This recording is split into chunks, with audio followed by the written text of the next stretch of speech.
Segala kuasa di bumi dan di surga sudah diberikan kepadaku. Karena itu, pergilah, jadikanlah semua bangsa muridku. Jadi saya mau mengingatkan kepada kita semua, yang pertama bahwa misi utama Yesus datang ke dalam dunia, ini adalah untuk menyelamatkan.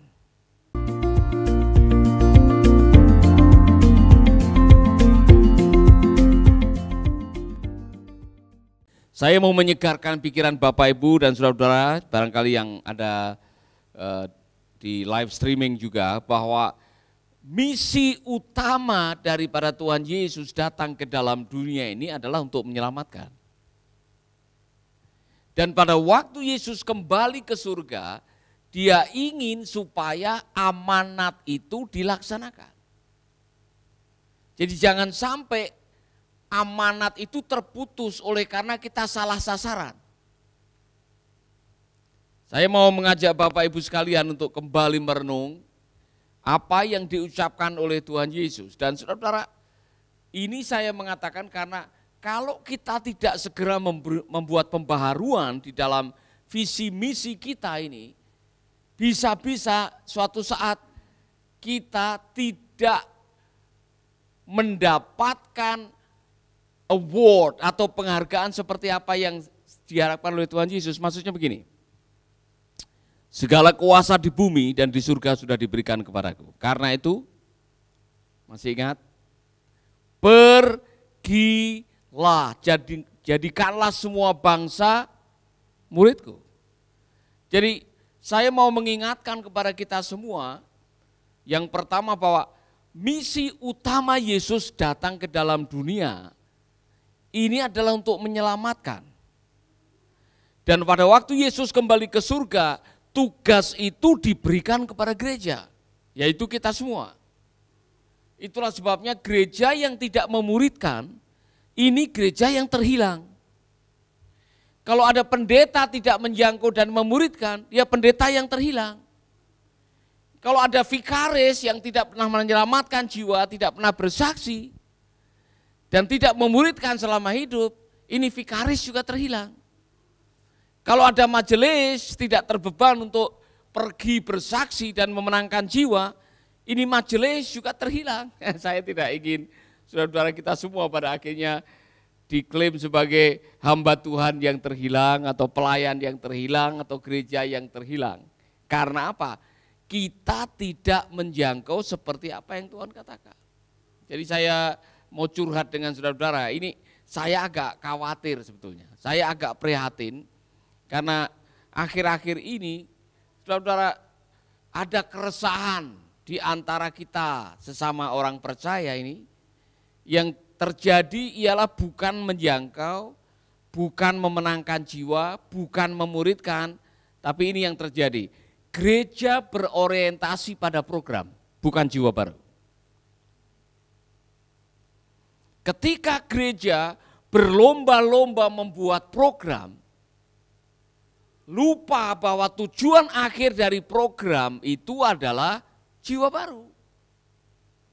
Maka energi kita, talenta kita, waktu kita, uang kita habis untuk buat program. Jadi gereja yang program oriented, saudara tahu yang program oriented, kalau sudah hari Minggu semua difokuskan untuk hari Minggu nih. Hari Senin sudah latihan kor, ya kan? Hari Selasa menentukan nanti selesai gereja ada acara apa. Hari Rabu nanti ada lagi di gereja doa puasa, ya kan? Hari Kamis kaum wanita, hari Jumat ibadah keluarga, hari Sabtu kaum muda. Perhatikan baik-baik. Yang datang di ibadah kaum wanita yaitu itu saja. Yang datang di persekutuan doa yaitu itu saja. Persoalan, kalau semua program dilaksanakan di dalam gereja, kapan mereka punya kesempatan ketemu jiwa baru? Kapan mereka punya kesempatan untuk menjangkau orang-orang yang terhilang? Saudara-saudara, kita harus kembali kepada apa yang dikatakan oleh firman Tuhan. Go and make disciple. Kalau program itu tidak memproduksi jiwa baru, Kalau program dalam gereja tidak memuridkan, tolong ditinjau kembali. Amin. Karena gereja menjadi program oriented, akhirnya apa? Yang terjadi adalah orang mengukur kerohanian orang lewat berapa kali seminggu dia mengunjungi gereja. Wah, dia orangnya rohani sekali. Ibadah kaum pria datang, doa datang, ibadah keluarga datang. Kemudian doa puasa dia datang, luar biasa. Dia orang yang rohani, hati-hati saudara-saudara. Kalau kutanya pada hari Minggu kemana?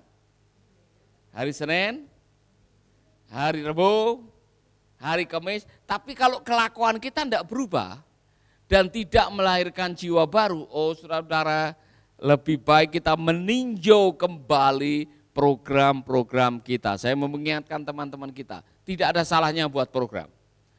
Tapi program itu hanyalah kegiatan yang seharusnya tujuannya, endingnya adalah memuridkan dan menjangkau. Weh, jangan sampai saudara berlomba-lomba buat program. Weh, di gereja kami sekarang ini setiap Sabtu kami ada bakar ikan. Oh, di gereja kami setiap Jumat kami ada acara permainan. Silakan, no problem. Silakan buat program. Tapi harus dievaluasi apakah program itu menjangkau? Apakah program itu memenangkan jiwa? Apakah program itu ada memuridkan orang-orang yang percaya? Kalau tidak, lebih baik ganti program. Nah, saya mau tanya kepada saudara-saudara, apa program yang dibuat oleh Tuhan Yesus selama dia melayani?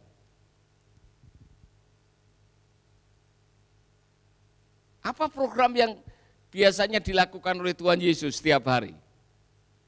Masuk keluar desa, masuk setiap kota, menyembuhkan orang sakit, membebaskan yang terbelenggu, memberitahukan tahun rahmat Tuhan, mengabarkan kabar baik kepada orang yang miskin. Itu yang dilakukan oleh Tuhan Yesus. Apa yang dilakukan oleh gereja mula-mula? Sehingga jumlah mereka dilipat gandakan, bukan ditambahkan. Kalau saudara melihat di dalam bahasa aslinya, karena mereka apa? Setiap hari program mereka adalah program yang menopang, program yang mendukung pencapaian jiwa baru. Endingnya adalah dan jumlah mereka dilipat gandakan. Programnya apa? Mereka bertekun dalam pengajaran para rasul. Program berikutnya apa? Memecah-mecahkan roti, mereka makan bersama. Kemudian apa? Tiap hari ada mujizat yang dilakukan oleh para rasul dan jumlah mereka ditambahkan. Saya rindu kita semua kembali ke sana, saudara-saudara.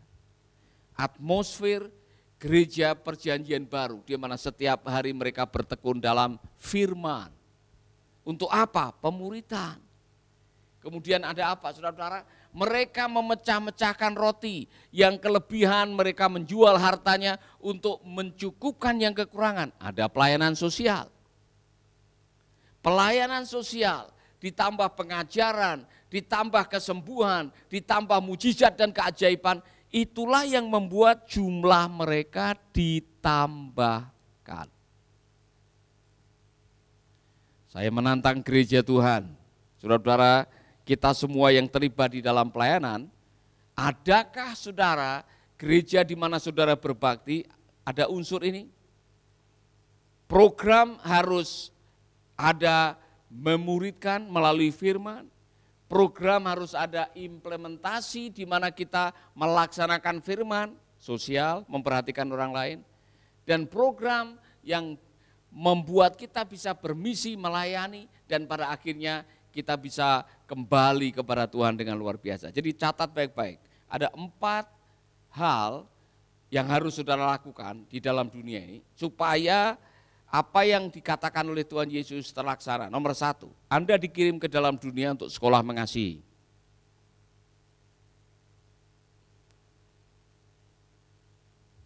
Saya ulangi lagi, saudara dikirim ke dalam dunia untuk sekolah mengasihi. Karena praktek atau karena apa yang diminta oleh Tuhan Yesus pada akhirnya adalah pergi dan hasilkan buah, dan buahmu itu tetap. ujung-ujungnya adalah kasihilah sesamamu seperti dirimu sendiri. Pada akhirnya adalah yang membuat kita bisa menjangkau, melayani, memuridkan, harus ada belas kasihan di dalam diri kita. Saya mau mengatakan ini. Anda bisa melayani tanpa kasih, tapi kalau Anda mengasihi seseorang, Anda tidak akan pernah merasa dituntut untuk melayani. Pelayanan itu lahir dari kasih, dari belas kasihan. Kalau saudara mengasihi jiwa-jiwa, saudara tidak perlu diperintah-perintah. Amin. Kalau saudara mengasihi orang yang kekurangan, orang yang lapar, mereka yang ada di hati Tuhan, pelayanan menjadi bagian dari kehidupan, bukan lagi menjadi program. Amin. Tidak ada yang saudara seperti saya harus menolong mereka, saya harus berbagi dengan mereka, saya harus mendoakan mereka. Bukan saya harus. Kalau kasih itu menjadi bagian dari gaya hidup kita, itu otomatis akan mengalir dari dalam diri saudara. Amin. Jadi saudara tidak mesti nunggu program dulu dibuat baru saya melaksanakan. Kasih itu menjadi motivator yang terbaik untuk engkau melakukan setiap hari apa yang harus Anda lakukan. Amin. Kapan terakhir kali saudara melakukan pelayanan kasih, pelayanan belas kasihan? Ya kan? Saya selalu terharu setiap kali lihat Pak Kadek Sumartana melakukan hal-hal yang saudara, dia pergi, dia menolong para janda, bawa sembako. Itu bagian dari hidupnya dia. Tidak usah diperintah, kami tidak pernah memerintahkan dia. Itu bagian dari hidup mereka. Jadi hal pertama yang harus Anda lakukan di dalam dunia adalah sekolah mengasihi. Makanya saudara lahir ditempatkan dalam satu keluarga. Di dalam keluarga itulah ada ayah, ibu, kakak, adik. Disitulah tempat pertama Anda belajar mengasihi. Dan belajar menerima kasih dari orang lain. Sudah terima belum? Sebab kalau di rumah Anda tidak menerima kasih sayang, Anda akan kesulitan berbagi kasih sayang. Saudara pernah menerima kasih? Pernah mendengar aku mengasihimu? Pernah dengar I love you? Pak Roni pernah dengar enggak dari orang tua? Roni waktu masih kecil. Jarang ya? Kasihan, makanya dia krisis kasih sayang, lihat dari wajahnya, ini kasihan sekali. Nah, orang yang kekurangan kasih sayang, mohon maaf saudara, dia mengalami defisit. Nanti akan kesulitan untuk menyayangi orang lain. Makanya Anda dilahirkan dalam keluarga dan tugas kita Bapak Ibu, kita menyuplai kasih sayang untuk anak-anak kita. Amin. Haleluya. Jadi Anda yang masih defisit kasih sayang nih, datanglah kepada Tuhan, dapatkanlah kasih dari Tuhan. Dan nanti kalau cari pasangan hidup, carilah pasangan hidup yang surplus kasih sayang. Sehingga dia tidak pelit untuk memberikan kasih sayang kepada saudara. Nah, tempat kedua di mana saudara bisa belajar mengasihi adalah gereja. Makanya saudara harus berada dalam sebuah persekutuan. Makanya firman Allah mengatakan jangan pernah meninggalkan persekutuan. Karena di dalam gerejalah Anda belajar mengasihi. Itulah sebabnya kalau gerejamu isinya hanya eker-ekeran, tahu eker-ekeran, bertengkar, bermusuhan, satu dengan yang lain tidak suka. Saudara harus belajar karena gereja adalah wadah yang disediakan oleh Tuhan untuk kita belajar mengasihi. Yang kedua, saudara dikirim ke dalam dunia adalah untuk sekolah karakter. Mengapa? Karena karakter saudara adalah senjata yang sangat baik untuk bersaksi. Nah, di mana saudara belajar karakter? Di dalam gereja. Disitulah Anda belajar yang namanya pemuritan. proses pembentukan karakter itu namanya pemuritan. Jadi kalau saudara tidak pernah dimuridkan, pada akhirnya saudara tidak akan pernah lulus untuk menjadi orang yang memiliki pikiran dan perasaan Kristus. Jadi kalau ke gereja, saudara-saudara, saya mengatakan kepada Anda, jangan hanya ke gereja untuk menghapus rasa berdosa. Siapa yang pernah datang ke gereja dan saudara datang begini, kalau saya tidak datang ke gereja nanti Tuhan Allah marah. Ya kan? Sehingga saudara datang ke gereja untuk menghindari kemarahan dari Tuhan. Kalau ada sedikit saja terbersit di pikiran Anda bahwa saya ke gereja untuk menghapus dosa ini supaya Tuhan tidak marah, saudara tidak mendapatkan apa-apa datang ke gereja. Saudara tidak antusias datang ke gereja karena ke gereja hanya setor muka. Saya pernah ke gereja hanya setor muka. Saudara pernah ke gereja setor muka? Sebab kalau tidak datang nanti Mami Yeye marah nih. Bukan hanya Tuhan aja, Mami Yeye marah. Ya kan? Kalau saya tidak datang ke gereja nanti saya di absen lagi. Nanti nilai akhir saya berkurang. Saudara-saudara, kalau Anda datang ke gereja untuk setor muka, Anda tidak belajar apa-apa dalam gereja. Maka belajarlah dalam hidup ini melalui proses pemuritan, karena satu-satunya cara untuk memiliki pikiran dan perasaan Kristus adalah lewat proses pemuritan. Pertanyaan, selama saudara jadi Kristen dimuridkan tidak? Bu Tari dimuridkan? Dance pernah dimuridkan? Tahu siapa yang memuridkan kamu? Siapa ya? Bapak Gembala. Apa yang dilakukan oleh Bapak Gembala? Pendalaman Alkitab. Saudara-saudara, strategi pemuritan yang paling bagus yang dilakukan oleh Tuhan Yesus pakai apa?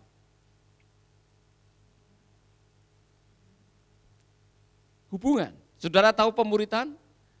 Discipleship is transferred information through relationship.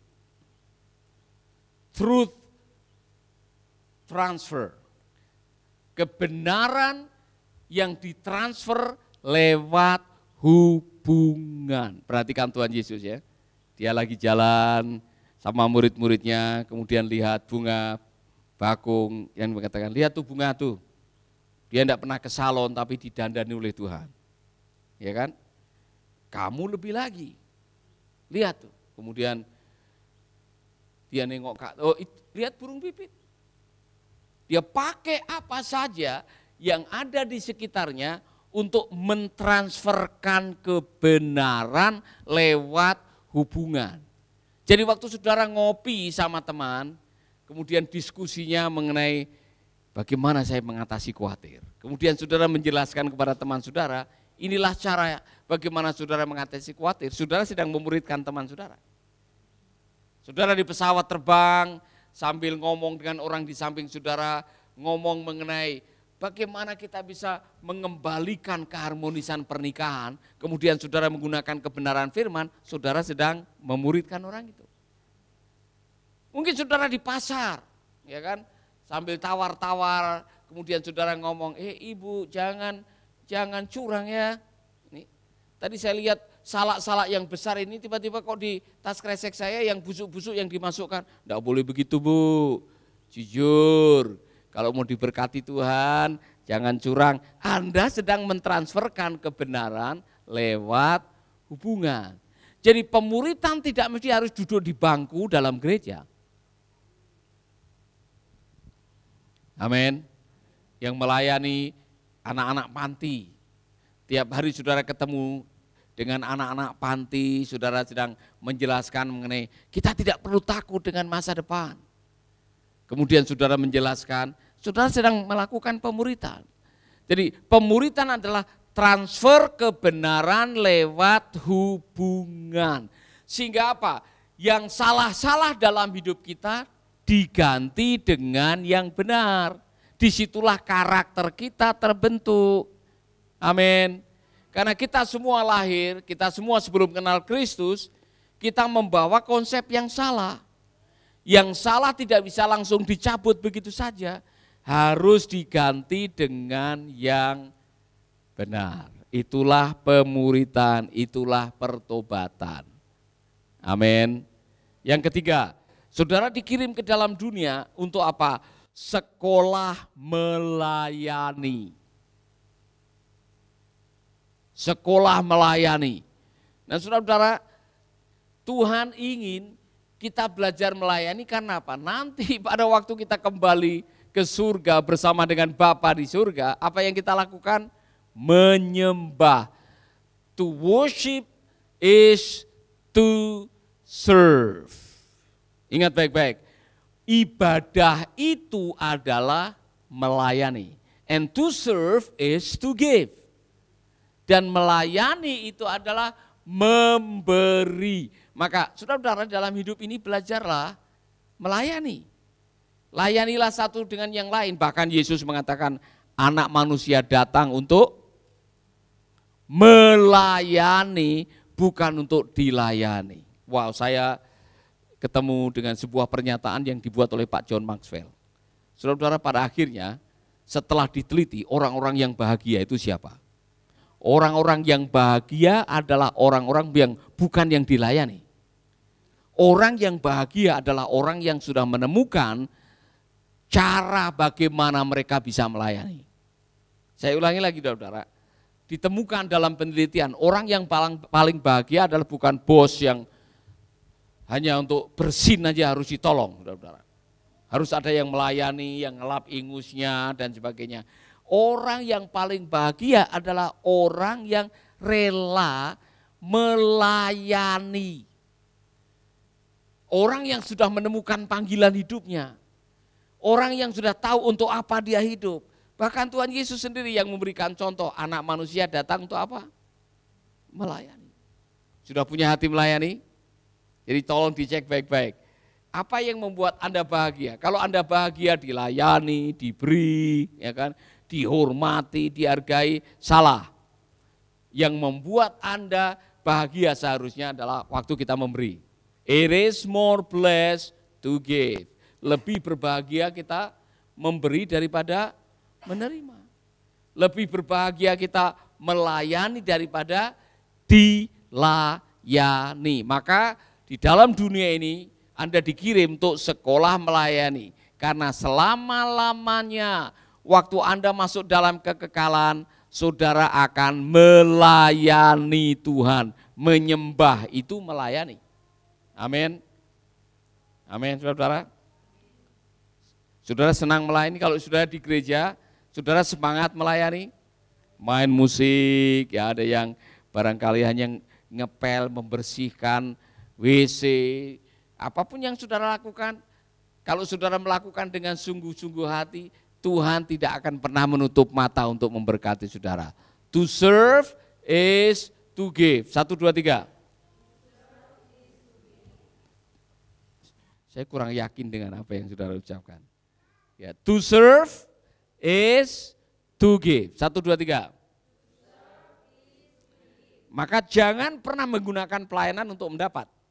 Mendapat pujian, mendapat penghargaan, mendapat hormat, mendapat sanjungan, bahkan mendapat kedudukan.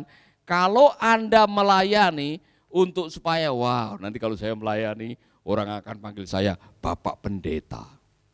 Sampai ada pendeta ini yang minta istrinya, jangan panggil yang atau jangan panggil Bapak, panggil saya Bapak Pendeta. Serius saudara, istrinya kalau manggil suaminya Bapak Pendeta, ya kan, luar biasa. Jadi saya mau mengatakan kepada Anda, to serve is to give. Belajar untuk memberi. Amin. Anda paling tahu motivasi Anda. Kalau kita melakukan itu dengan rela hati untuk melayani, Tuhan akan memberkati kita. Amin. To serve is to give. Ulangi lagi. To serve, maka hendaklah kamu saling melayani satu dengan yang lain. Hendaklah kamu saling menolong satu dengan yang lain. Karena ini adalah cara yang paling baik untuk kita belajar melayani. Jadi kalau ada saudaramu yang perlu pertolongan, kalau hari ini saya tidak bisa pakai ini, ada yang nolong saya pakai ini. Karena saya tidak tahu. Dulu pernah ditegur Bu Gubernur toh, karena salah pakai.